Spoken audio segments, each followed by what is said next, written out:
everyone, and welcome to another episode of the Leadership Growth Podcast. I'm your host, Daniel Stewart, along with my brother, Peter Stewart. And today we have an amazing guest. All of you who are wondering about how to lead in the age of AI, you have come to the right place, frankly. So please, let's welcome here Gena Hoxha to another episode of the Leadership Growth Podcast. Gena, welcome. Thank you. It's my absolute pleasure to be here. Wonderful. So as we dive into this topic of leading in the age of AI and what's that relationship, let me briefly share a brief bio for Gena. So Gena Hoxha is the Chief People Officer and AI Officer at Ignitium.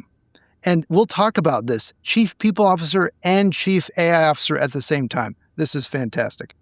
Originally from Albania, and now based in San Francisco, Gena holds a PhD in leadership studies and has developed leadership and AI development programs, AI governance frameworks, and executive boot camps, all rooted in one mission: to help leaders lead AI with foresight, not fear, and to make AI transformation human first, not tool first. And I love that language, putting humans first instead of tools. Sometimes we get sucked in to the tool-based notion. Yeah. So Gena, as we start off, talk to us in terms of even the title that you have. To be able to get the Chief People Officer as well as this Chief AI Officer suggests already this connection between the two. Tell us that connection as we start off here. Absolutely. It's funny you say that because I very recently posted on LinkedIn about my new title, which is Chief People and AI Officer. And it went kind of like mini viral. And there were two very distinct groups of people in my comments. There were people who thought this is the future. And it was people and AI. It makes sense. If you're in AI operations, your goal is to create the conditions for people to work well together with, now we have machines, work well with machines. And then I had another camp of people who thought that people and AI should be living in completely like opposite corners. And I'll tell you about how I evolved into this role because it's not mainstream. It's not very common. I went into Ignitium doing organizational development, and because we're kind of a startup, a scaling growth scale up, then I moved. You wear a lot of hats, right? And I moved into people strategy and people operations. And about a year and a half ago, our executive team, we bought a bunch of AI tools, but they were just kind of sitting there collecting dust. No one was using them, and that's quite an investment. This is what we see a lot of companies do today, right? They buy a bunch of tools because they think this is a new tech, so I'm going to treat this as another tech upgrade. I'm going to buy the tools, and I find that no one is actually using them. And even though it's not in my purview, one of the things that I'm allergic to is problems in my organization, and they do not have to be in my orbit. I just do not want to see issues or problems in my organization. And I approached my CEO and I said, what if I approached this as I would any other organizational change, right? As a scale up, we're constantly going through a lot of change. I mean, every 6 months, our company looks differently, and we handle that in a completely different way than we do just a tech upgrade. And I said, I asked her 3 months so I could, do this as a pilot. And if it doesn't work, we really have nothing to lose. So that's how I approached it, as I would approach any like big cultural organizational shift. And I said, we need to create a strategy for the entire company that has a big why. And it needs, because this is new. And I'm a very evidence-based person. I don't know about you too, but I will always go like Google Scholar. I will always go and see like, what have other people done? What are the best practices? And at the time, nothing existed. There was no data. It was so new. So what I had to rely on was these like anchors for myself. and for my people, right? Our company values, those aren't going anywhere. Those aren't changing. Our identity as a company, just because there's a new technology out there, we're not changing that. My own identity as a leader, right? I have always been very people first, very human first. And I think that makes sense for me as a leader, but it also makes sense for any company's bottom line. I mean, there's so much data, so many studies out there. So I was very clear with my team. We approached it, we framed it based on these kind of anchors. So people knew why we were even adopting AI. And the first sentence, I was looking through my slides when I presented it. And the first sentence on there is, we are not adopting AI for the sake of adopting AI and checking it off the list. And we're adopting it to make our people's lives easier and better. And this is one of the things that we now see a lot. And I do, being in the tech industry, being in San Francisco, is millions of dollars are being spent on AI tools, but we're not considering the biggest factor, which is the people. How do the people feel about it? Do they trust it? Do they understand it? Do they see themselves in this future that you're creating? Do they see themselves that they're like co-creating, they're building this with you? And for us, that has been really, really successful. I see it as like my own operating principle. I'm sure you two will resonate with this, but leadership has always been, at least to me, being a steward of your people, right? And just because there's a new technology out there and it's amazing, it's fantastic, it can do so many things, that hasn't changed the fact that that's what we are, right? We are still stewards of our people. So it's, I kind of like, this is my foundational belief. And it also helps that it helps with AI implementation, and it will also eventually, you'll see it on your ROI and on your bottom line. Gena, this is fascinating as you're sharing the evolution of your title. It then launched into very much what we could even dig deeper into here if we'd like to, very much a case study on successful OD efforts and adoptions, and how you can substitute the technology or whatever that change that's trying to be implemented for some of these core foundational principles. And you highlighted them so well of establishing what are those anchors. What are those principles that we're holding to tightly, that these are the unchangeables? And then helping very clearly early on to disseminate the why. Not just the why for the organization, but the why for each individual. So when you look at it that way, that's why leadership is such a natural bridge for adoption into these. Oh, absolutely. When we, Peter, remind me, you're in psychology, right? Correct. Like human mind, human brain, right? So you're seeing it from that perspective too, which to me is fascinating. And it's, people don't resist it because it's technical or because it's difficult, right? They're resisting the ambiguity it creates. They're resisting it because it threatens this like sense of reality that we have about who we are as employees, how we feel about our work, about our status, how we show up at work. It's so much more nuanced than just, I'm using this new tool. Mm-hmm.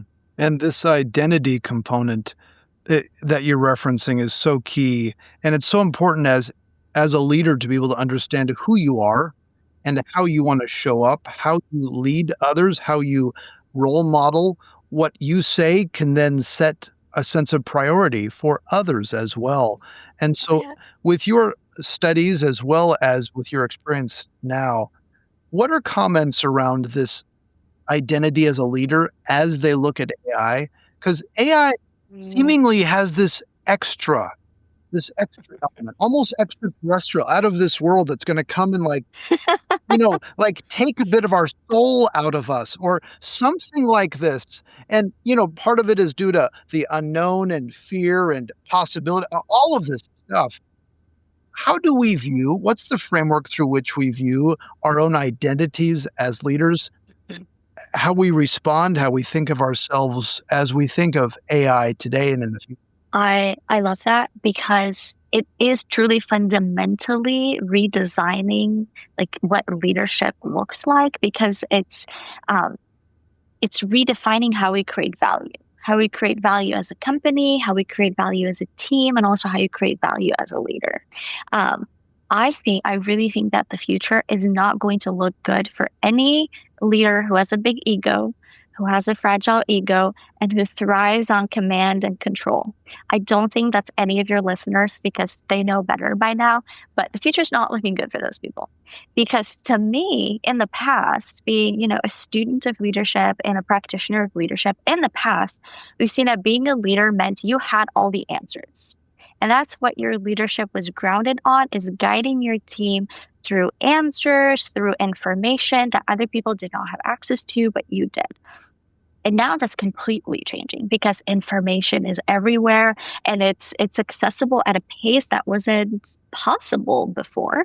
And it's also accessible at a pace that we can't really process with our human brain. So I see us shifting to being sense makers, to being people who are now interpreting, they're providing context, they're providing purpose for our teams. I've been saying this recently, and it's AI might know more than you, but it doesn't know better than you. So that is where now your value is as a leader. It's not necessarily you're going to know more because your entire team has access to that same information, but you understand the context of your business. You have this big picture. You have your like the pulse on the market, what it looks like, and you're able to take this information and make sense to it to your team. I also have another prediction, which in like 5 years, we're going to come back and listen to this episode and I could be completely right. Be like, Daniel, Stuart, I was right. Or I could be completely wrong. But I really think that AI is going to democratize leadership. When we think about it, we're removing barriers to access of information. Now everyone can access it at their fingertips. We are automating any like administration drag, any manual drag. And we are now giving people tools where they can test ideas. They can learn how to present them, how to pitch them with the right narrative, how to model them to the right audience, how to model different outcomes, right? So you're really unlocking leadership capabilities for people that are not just like holding the titles. I was reading this article on LinkedIn and it talked about how we might be moving from like a pyramid shape to a diamond shape. And for anyone who's been a student of leadership and knows that, like, in theory, leadership is a distributed practice, right? It's something that you don't need a title to lead. You don't need tenure. You don't need technical expertise. And I think that our dreams are going to come true. I really think that leadership is going to become a distributed practice. It's something that we are going to come to expect and empower in every role, in every team, in every function. So in addition to being sense makers, our role now is raising a big new generation of leaders, like cultivating leadership in others. Like, how do we teach them to design cultures and systems and expectations where leadership is completely normalized and it's supported and it's rewarded at every single level? Yeah, it's where as you're elaborating on that and so many points as you look at the distribution, that distributive nature of ideal leadership and how everybody can find their role, they can find their voice, they can share that, and how AI may really be a mechanism to help bring that to pass. And I think as we reflect on, well, what does that mean for the role of the leader moving forward? And we touched on a couple points, and egos aren't going to be as welcome as far as the ego blockers and those who hoard information and I'm the leader because I know everything. Oh, okay, AI is making that to much more of an even playing field. What would you say are additional blind spots that AI may be manifesting more for leaders, or lessons that leaders can do to be more prepared, be ready to lead in this era of AI? I kind of see AI as both a mirror and a magnifying glass. So if you are looking at yourself as a leader and your business in the mirror and you don't like what you see, if you see that your data is all disorganized, you don't have a good data culture, if you see that your leadership team is constantly fighting and backstabbing each other, if you see that your processes and your workflows are full of bottlenecks, your people aren't communicating well, your culture leaves a lot to be desired, and you're seeing all this in the mirror, AI is not going to fix any of that for you. You have to do kind of this like almost like foundational, and sometimes in this day and age, it feels like it's boring work, right? Because as Daniel said, you have this like fantastical technology that you think is going to fix all of it, but it's not. It is also going to magnify all of those problems. So magnify all of those cracks. Like even if you've like slapped on AI on your processes, your team is still not going to communicate with each other. Your leadership is going to be completely scattered. Your culture is still going to be the same as it is today. So the biggest blind spot is seeing AI as this like a magic pill. It's going to fix everything. And then there's this fallacy that AI is what is going to transform our organizations. And as someone in the trenches of AI implementation, I'm here to tell you that AI is not going to transform anything. You as a leader, you are going to be the transformation catalyst. It doesn't do anything on its own. But there's some other blind spots too. It's one of the more interesting ones is we are starting to over-index on data and analytics now because it's so accessible. I mean, you can just do a quick search on Perplexity and you have all of this information, all of these like journals and studies, right? But what happens there is that you start to lose sight of the human experience and the context behind the data that has so much richness to it. So that would be kind of a cautionary tale for leaders is take the data and take the analytics, but also you need to be the one who's providing the context and the human experience.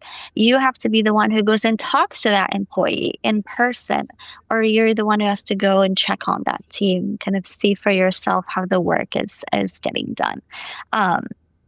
And since we're talking about cautionary tales, I would say, please don't delegate without discernment. AI speaks so confidently, and our human brain sometimes can interpret that as this is correct information because you're saying it to me in such a concise and such a confident way. But I caution leaders against outsourcing your thinking, especially your strategic thinking to AI. It can certainly be your partner and it can help you get there, but you still need to be in the driver's seat. One of the analogies that I make to my team about how they should be using AI is treating it as an intern. And it's, you would never copy and paste something that your intern gives you, right? No, you would give them the task, you would take that output, you would review it, you would add your own thoughts to it, you would give it feedback. So if you see it as an intern, it is going to completely change how you interact with it. Of course, it's a really smart intern, doesn't need to sleep, stays on for 24/7, but it's still an intern. I love it. And so let's build on this because there's been another way of kind of conceptualizing AI as thinking of it as a new member of your team. Now, admittedly, that might create kind of a monolithic view of AI, and you might have lots of AIs for various reasons, but it's almost like picturing some family dinner moment, some Thanksgiving moment, something, and there's an empty chair and the place setting says AI or AIs, and they're all to sit together and they are represented by that robot or that entity, and you're now you're part of the team. Talk to us in terms of how do you react to that kind of metaphorical thinking? What's the benefit? What's the challenge? Because so many leaders are trying to conceptualize, how do I even involve this, whether it's Copilot or Perplexity, or Gemini, whatever the AI is right now that they're using, how do they involve it? Do they equate it as a member of the team? In what way? What does it look like?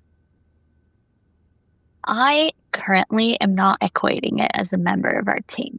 but I think it will get there, because when you equate something as a member of your team, members of your team understand the context in which you work. You have a shared experience, you have camaraderie, you trust for the most part, right? You trust what your colleagues are saying to you.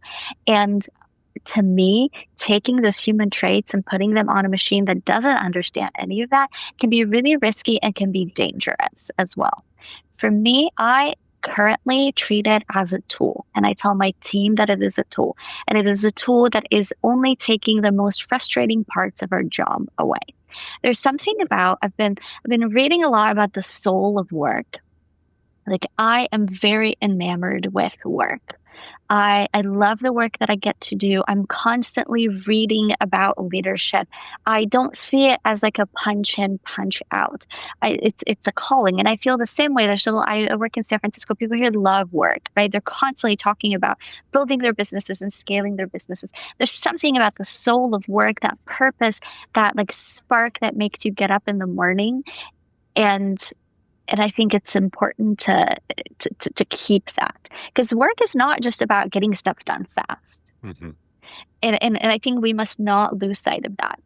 Work is also about having like a wonderful conversation with your colleague. It's being vulnerable with your team, where you maybe show your emotion with your team and you kind of level set with them. It's these like organic conversations that spark these like great innovative ideas that you end up then selling to your clients. It's communicating with clients in a way that they know that you care about them. All of these things, none of these things have stopped being important. So to me, I now see AI as a tool. You know, Daniel, Peter, in a year, I might be back and I'll be like, forget everything that I said last year. It's now a team member because now it has emotional intelligence. I'm kidding. It could be. I mean, the thing is, as we've highlighted several times over this conversation and other conversations we've had on AI, is the playbook is fresh. I mean, the ink hasn't even dried. There's still a lot of blank pages as we're trying to figure this whole thing out and navigate it.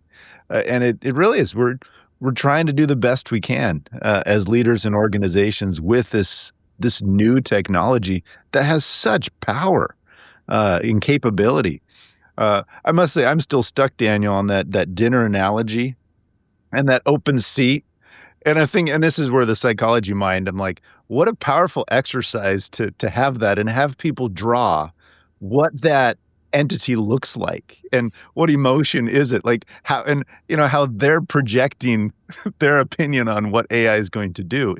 Are they, oh, great collaborator, or is this the I don't know, a beacon of death for their role, or who knows what it might be. There's a whole range of things, but that might be an interesting little thought exercise people can do of, yeah, how would you draw, or how would you create that entity? And what does that mean to you in terms of your opinions on what AI is doing?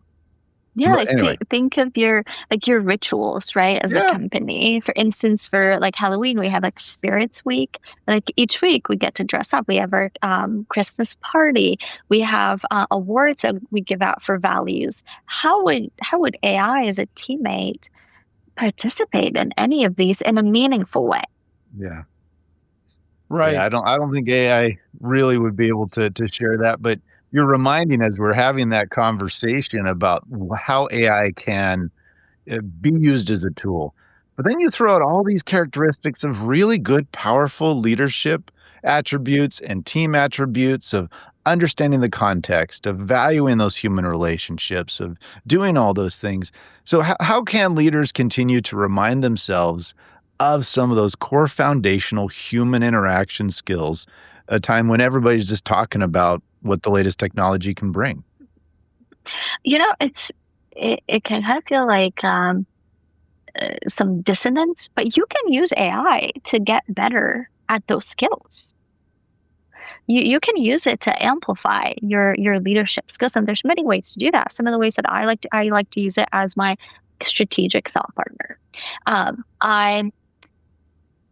I feel like efficiency is not a universally compelling reason for using AI. If you get to my desk, I still have like a bunch of like notebooks and pen and paper. I'm very much like, I love like analog tools. I love AI too. AI is fantastic. But I feel like anytime I shave any time of my day, of my tasks, I still end up filling that time with something else, right? So to me, the best way to use it is how do I get better at the things that I want to be best at? How can I be a better leader? How can I be a better teammate? How can I use it to learn these human skills in a way that is easier and it's highly personalized to me? For instance, I don't do well with like listening to books or listening to podcasts. Again, I need to be like a pen and paper person. So I love that you now at your fingertips, you have highly personalized learning experiences. I can take those transcripts, I can take a PDF and I can put it into a tool and I can say, hey, can you take this transcript? Can you tell me, can you listen to this podcast? Can you watch this video? And then tell me what the transcript is. It's highly personalized. So it's at your fingertips. I love to use it as my strategic thought partner. Again, as it's an intern that has access to all of the information. I'm still in the driver's seat. I'm still in charge, but I love to think out loud, to kind of loop back, to refine my messaging. I have a lot of ideas, and not all of them are great. So this is a great way to stress test them in real time before I bring them back to the team. I use it to like sharpen my vision, to get to the right language to the right audience. Like, how would someone in finance interpret this over someone in marketing? In my role, I do a lot of change management, a lot of influencing. So I use it to kind of help me understand what my blind spots are, because I don't know what I don't know, right? And I think there's great ways to use it to even amplify your empathy. I have had it if employees are having conflicts or they're only seeing their perspective and not other people's perspective, I'll have it write like a very creative visual story from the other perspective and have an employee read it, and it completely changes their mind. It opens up ideas to, oh, it's not just my perspective because I'm reading this beautifully written, coherent, confidently sounding perspective from quote unquote another person. So it's a tool, and it depends on how you want to use it as a leader. We cannot ignore that there's a lot of companies that are using it as a reason to lay off a lot of their staff, only to bring them back because they realize AI is not going to work on its own. Or you can be a wise, discerning leader, and you can use it as your co-pilot for better judgment, to have like deeper perspectives, and to get more meaningful work without losing the soul of work that we talked about. It's such a practical viewpoint. So let's go to the next step. Let's insert a realistic kind of scenario. So let's imagine that a CEO or president of a company goes to a workshop or talks to another CEO or reads an article in the Wall Street Journal or, about AI and how it can make his company or her company better, faster, cheaper.